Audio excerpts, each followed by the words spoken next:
welcome to Mr.ClixFlix. I'm your host, as always, Mr.Clix, working every day to bring you the best Heroclix channel available on YouTube.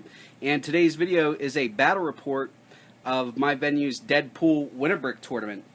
Like the title implies, this tournament was for a whole brick of Deadpool.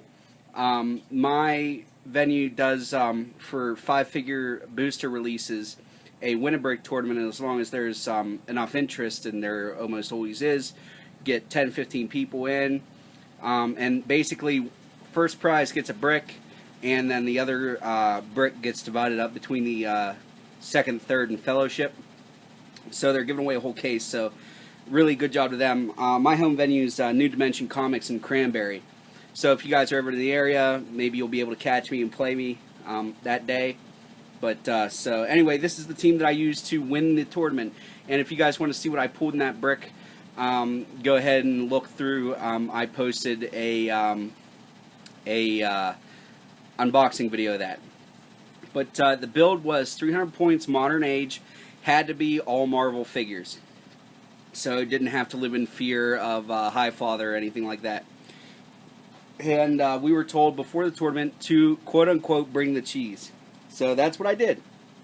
And my 300-point team ended up consisting of the Phoenix Force as my resource with all 5 shards. Marvel 10th Anniversary Iron Man at 125 points. Chaos War Scarlet Witch at 50 points. And the convention-exclusive Ant-Man that comes with the Giant Man. And he's 75 points. And I also had, not seen here, I had a damaged Warbot for 10 extra points.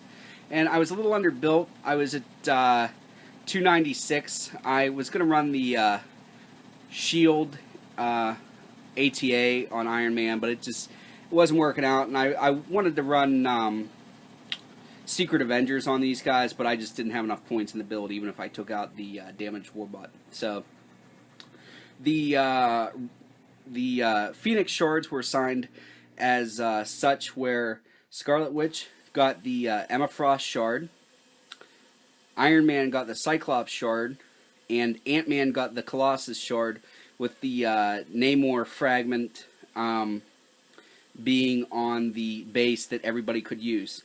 So all of the fragments give poison and the flight ability, and then some third thing that's different from each of them. So, Scarlet Witch, since she had the Emma one, ended up with TK, and then the other 2 things. Iron Man ended up with Range Combat Expert and the other 2 things, and Ant-Man ended up with Invulnerability and the other 2 things.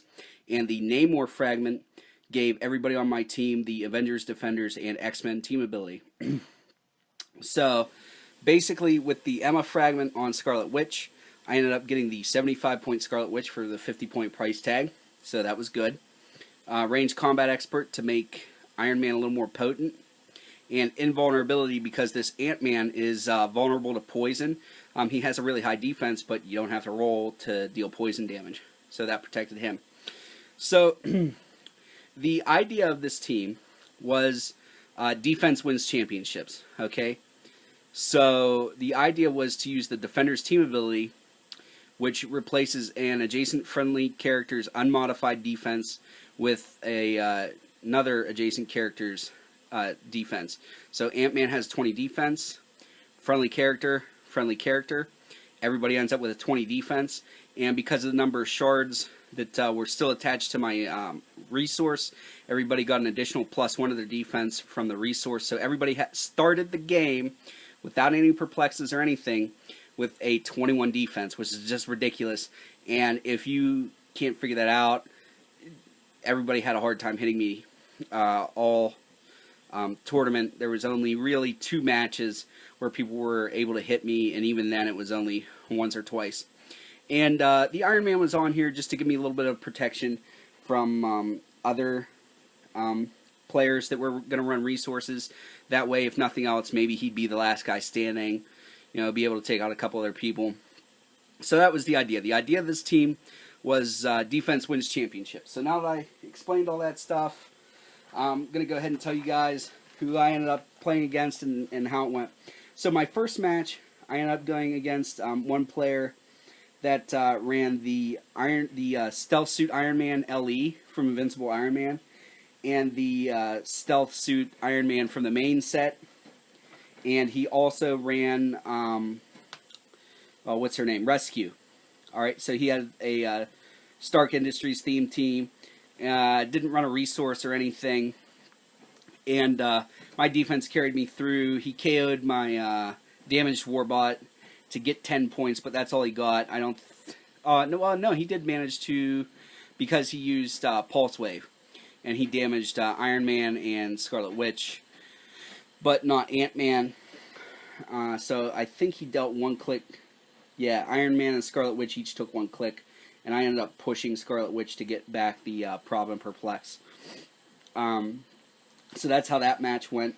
And also, just to tell you guys how we did this winter break, is it starts at 6 o'clock, and then you play as many rounds as you can until 12 o'clock. So we ended up getting 7 rounds in. This team ended up going 7-1, and I ended up winning, like I already said. So this team really did good, and as we go through these teams, you'll see I played a pretty decent variety of teams. I think this team would do okay at a large tournament. I'm not sure, and I'm pretty sure that Ant-Man and the Scarlet Witch are going to be retired. Iron Man has a good chance of being retired also, so I don't know how viable this is going to be here in 2 months. But anyway, so ended up winning that match, got his whole build. He only got 10 points. Moving along. Second match, played against the Hyperion, the Prime version from Invincible Iron Man, and a Thule Society Priest. This one was really tough. I played on one of the new Yu-Gi-Oh maps, which, I don't know, I wasn't a big fan of it. The water terrain made it kind of hard for my guys to move around made it hard for my damaged Warbot to move around, and ended up halfway through the game I just stopped playing with the damaged Warbot and just kind of left it and ignored it for the rest of the game. But so he tried to position.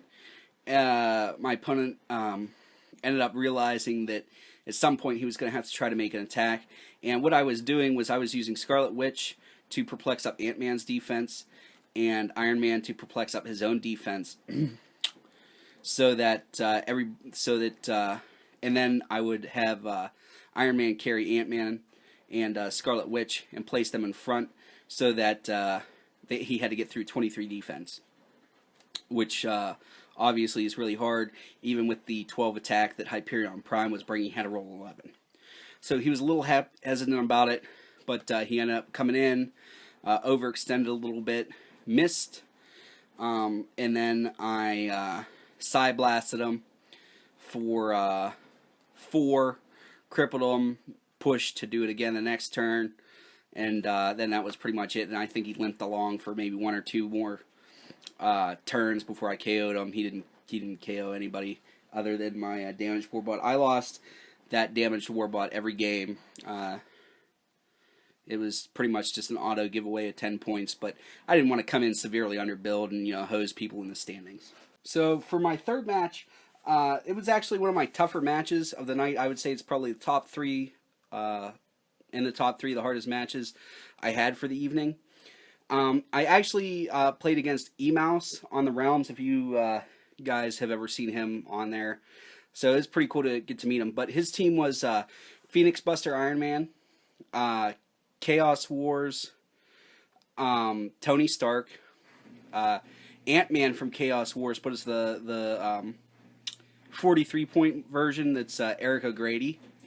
And he also ran the Power Plant, which was cool to play against because, honestly, I haven't played against anybody that used it, and I still don't even have one. I haven't been able to collect one. So, first time I ever played against it, and man, if you get somebody that knows how they're using that thing, like E-Mouse did, that's just flat out tough to play against. So what he did is he put the, I think it's Blacklight Ring on Tony Stark, so he could do Smoke Cloud as a free action. And also, I forget how it ended up, but everybody on his team ended up with Stealth. So what he did is he carried Tony Stark and Ant-Man with the Phoenix Buster, then he set him down, free action Smoke Cloud to stealth his whole team. And then the idea was to ping me at range while I couldn't retaliate, So for a while there, we sort of parried off and got in a little bit of a positioning battle, and then there comes a point in the match where somebody has to do something, and so looking at it, I was like, you know what, this Tony Stark is actually my problem right now with the stealth. So I said, you know what, I'll deal with the Phoenix Buster when I get to it, but for right now, Tony Stark. So what I did was I got close and then charged with Ant-Man because I was still in that first click of the resource dial for how many shards I had. So that gives you charge, Blaze Claw's Fangs. So that's what I did. I charged, I blazed. I ended up rolling a 6 to KO his Tony, and then it was off to races from there. His rolls were just kind of bad for the Phoenix Buster.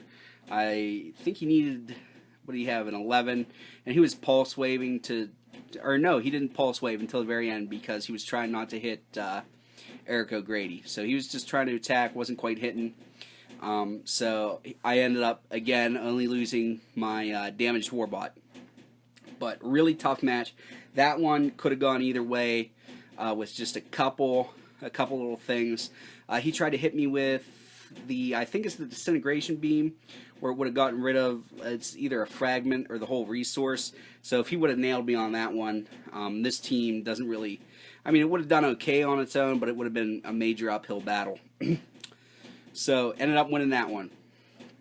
Then my fourth match, I ended up playing against, this was another one of the tougher ones of the evening, a Avengers vs. X-Men Thor at 100 points, a Chaos War Fast Forces Scarlet Witch at 50 points, Invincible Iron Man Tony Stark, or I'm sorry, not Invincible Iron Man 3 Tony Stark, the 50.1 Avengers movie Hawkeye, and the Chaos War Fast Forces Mockingbird.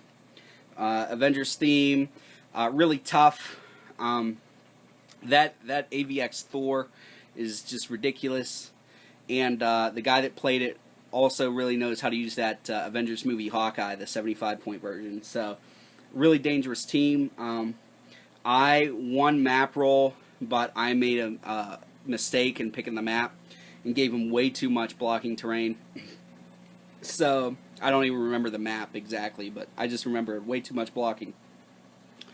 So, we ended up, for probably the first half of the match, just position battling, because we both knew that pretty much it was going to be whoever hit first was probably going to win.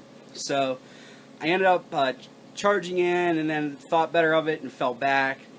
And then he moved his Thor up to the point where I felt like I wasn't really going to be able to get away from a pulse wave. So I just crept Ant-Man and Scarlet Witch behind some blocking terrain and hoped for the best for Iron Man. Perplexed up his defense, even though I knew he wasn't going to be able to pulse wave, just in case he was going to try to catch me with something that I wasn't aware of. Pulse wave hit me for 4, but my Iron Man had no action tokens and he survived. So then I outwitted Thor's defense, ranged combat experted, and perplexed up his stats. Hit Thor again with the outwitted defense to cripple him, and then the next round he had to clear his Thor, so I pushed my Iron Man because he outwitted my Indomitable to KO his Thor, and I pushed the Iron Man to death. But I was okay with that, knowing that I was going to get to go to the next group of clicks on the Phoenix Force style, because that's the thing on this, is if you lose a member of your force, all is not lost, because your force actually gets a little bit stronger. So I was like, you know what, I still have the crux of my team, which is Ant-Man. Let's see how this does. So then I ended up KOing Mockingbird next, and the Tony Stark. And then Hawkeye and Scarlet Witch were the only ones left, and by that point I had hypersonic speed and stuff like that, and I think +2 to all my stats. So he wasn't able to hit me. I was at like a 22 or 23 defense. He needed a critical hit to hit me at all. So ended up winning that match. But a really good match. Could have gone, either way. It was just a positioning battle and a bad map choice on my part. The fifth match I had, I faced off against another Hyperion Prime. And this one had the Book of the Skulls with Scatty's hammer. Did the same thing as the other guy. Kind of milled around, decided there wasn't really much he was going to be able to do because everybody had such a high defense. Hypersonic Din overextended himself. Missed because he needed a 10 and he didn't have any support. 10 or 11, I don't remember off the top of my head what I did with my perplexes. And then after that I TK'd Iron Man away so that he could make a ranged combat attack. And then Psy Blasted again, and then that was pretty much it for him. So all was looking up. I was standing pretty good at 5-0, doing really good. Nobody really got more than 10 points. Oh, that's the Hyperion Prime got 10 points off of me. So the next match I had was a Absorbing Man, the 153-point LE one from Invincible Iron Man, and that thing is good. And he also played a Scarlet Witch from Avengers vs. X-Men at 100 points, and then he played the Phoenix Force, and he might have had something else that I'm not thinking of, but those are the two main things. And this is the only match I lost. I should have beat him. I just had a brain fart. What happened was I was hitting. I KO'd all of his other figures, got him down to his Absorbing Man. And then I ended up hitting him and dealing him damage with, I think, Iron Man. And I completely forgot that Ant-Man had in-cap because like 5 turns in a row I in-capped, or not in a row, but you know, I in-capped him to give him 2 or 3 clicks with Ant-Man, and then like I dealt that damage with Iron Man and completely forgot about my in-cap. And proceeded to, for the rest of the game, try to hit him and hurt him instead of just in-capping like I should have, because I ended up losing the game due to time. And he had KO'd my Iron Man and my Ant-Man with just crazy flair. Like the back half of the game, he couldn't miss with, or the last quarter of the game, he couldn't miss with Absorbing Man. So KO'd those 2 figures. He was on the last click that he had, so if I didn't cap one more time to push him, I would have won, but that's how that goes. You know, sometimes you just make a mistake, and that's what happens. So he beat me. He was the only loss I had. I could have beat him because whenever I turned the dial after he KO'd Ant-Man, Scarlet Witch had +3 to all of her stats and was just going to end up being nasty with hypersonic speed and stuff, but, you know, whatever, that's what happens. I can afford losing one match. Next match was a Fear Itself Thor and an Asgardian Troll. Again, pretty much ran into the same problem that the Hyperion Primes ran into. Couldn't hit after he charged in. Psy Blasted with Iron Man, Psy Blasted with Iron Man again to KO him. The Rock Troll, or his Asgardian Troll, ended up knocking out my damaged Warbot after the Warbot hit it for 3, and that's pretty much all he got.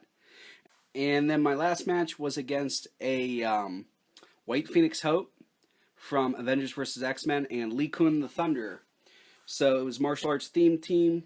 It was pretty good.